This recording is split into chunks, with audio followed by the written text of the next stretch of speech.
সময়ে সময়ে আত্মীয় স্বজনকেও এড়িয়ে চলতে হয়। তোমার কাছে হয়তো মনে হচ্ছে এটা আবার আমি কেমন কথা বলছি। পুরো ভিডিওটা দেখো, কথাগুলো মনে রাখো, ব্রেনটে গেঁথে রাখো, বাস্তবতার সাথে পরিচয় হও। তুমি যতই ভালো হও না কেন, যতই নিঃস্বার্থভাবে কারো পাশে দাঁড়াও না কেন, একটা সময় আসবে যেদিন তুমি শুধু একবার না বলবে, সেদিনই তাদের চোখে তুমি বদলে যাবে। তুমি 10 দিন ধরে নিঃস্বার্থভাবে কারো জন্য কাজ করছো, কিন্তু একদিন কোনো কারণবশত যদি করতে না পারো, তারা 10 দিনের নয়, একদিনের ঘটনাই মনে রাখবে। তখন তাদের চোখে তুমি একজন অকাজের মানুষ। তারা বলবে এই সমস্ত আত্মীয় স্বজন দিয়ে কি হবে, কোনো কাজই তো লাগে না। আর সেই মুহূর্তেই বুঝে যেও, তোমার দেয়া ভালোবাসা, তোমার দেয়া শ্রম, তোমার করা ত্যাগ সবই তাদের কাছে অমূল্য নয়, শুধু ব্যবহারযোগ্য। অন্য কেউ হঠাৎ করে একদিন তাদের পাশে দাঁড়াবে, তখন তারা সেই মানুষটার নাম মুখে মুখে বলবে, দেখো সে তো আমাদের পাশে আছে, সে আমাদের কথা শুনছে, তুমি আপন হয়েও পাশে নেই, এমন অভিযোগ উঠবে তোমার উপর। কিন্তু তারা কখনোই বুঝবে না তুমি প্রতিদিন তাদের জন্য কত কিছু করছো, কতটা ত্যাগ করছো। একটা কথা মনে রেখো, যে আত্মীয় স্বজনের মধ্যে কৃতজ্ঞতা নেই, সেই সম্পর্ক থাকে না, শুধু থাকে প্রত্যাশা। আর প্রত্যাশা পূর্ণ না হলেই শুরু হয় অভিযোগ। তাদের কাছে তোমার করা একটি ভুল তোমার পুরো ভালোবাসাকে মুছে দিবে। তুমি যতই নিঃস্বার্থভাবে কাজ করো না কেন, একদিনের না বলাটা তোমার সবকিছুই অর্থহীন বানিয়ে দেবে। তাই বলি, এমন আত্মীয় স্বজন থাকার থেকে না থাকাটাই ভালো। কারণ এমন আত্মীয় স্বজন শুধু সুবিধা নিতে জানে, তোমার কষ্টের দাম দিতে জানে না।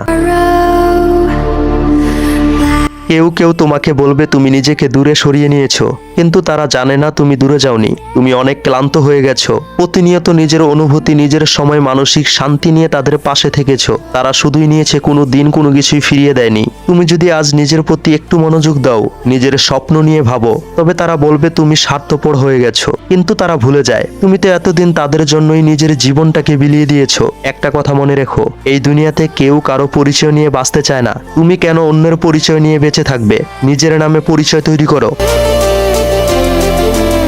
তুমি না থাকলে তোমার নাম যেন মানুষ মনে রাখে, তোমার কাজ যেন কথা বলে। তুমি চুপ থেকে সঠিক পথে হাঁটো, একদিন এই নীরবতাই তোমার শক্তি হয়ে উঠবে। তুমি যদি একদিন ব্যর্থ হও, তাহলে মনে রেখো, প্রত্যেক সফল মানুষের পিছনে শত শত ব্যর্থতার গল্প থাকে, তোমারও থাকবে। যারা আজ তোমায় ছোট করছে, কাল তারা তোমার সাফল্যের আলো দেখে চোখ ঢেকে নেবে। তারা তখন বলবে আমরা তো ওকে চিনি, কিন্তু তুমি মনে রেখো, তারা শুধু চেনে, তারা কখনো তোমার কষ্ট বুঝেনি। তাই বলছি, নিজের পথ নিজেই তৈরি করো।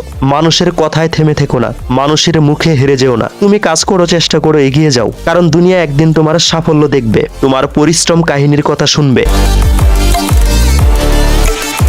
আরেকটা কথা মনে রেখো, তুমি যদি নিজেকে নিজে ভালো না বাসো, তাহলে অন্য কেউ তোমাকে ভালোবাসবে না। আর নিজেকে এমন ভাবে তৈরি করো যেন তুমি তোমার নিজের পরিচয় দিতেই গর্ববোধ করো। তোমার স্বপ্নই হবে তোমার আসল পরিচয়। তাই কে কি বললো, কে তোমার পাশে রইলো বা কে চলে গেল, সেগুলো নিয়ে মাথা ঘামিও না। তুমি নিজের কাজ করো, নিজের লক্ষ্য ঠিক রাখো। একদিন পৃথিবী তোমার নাম জপবে একজন হিসেবে, যে নিজের পরিচয় নিজেই তৈরি করেছে।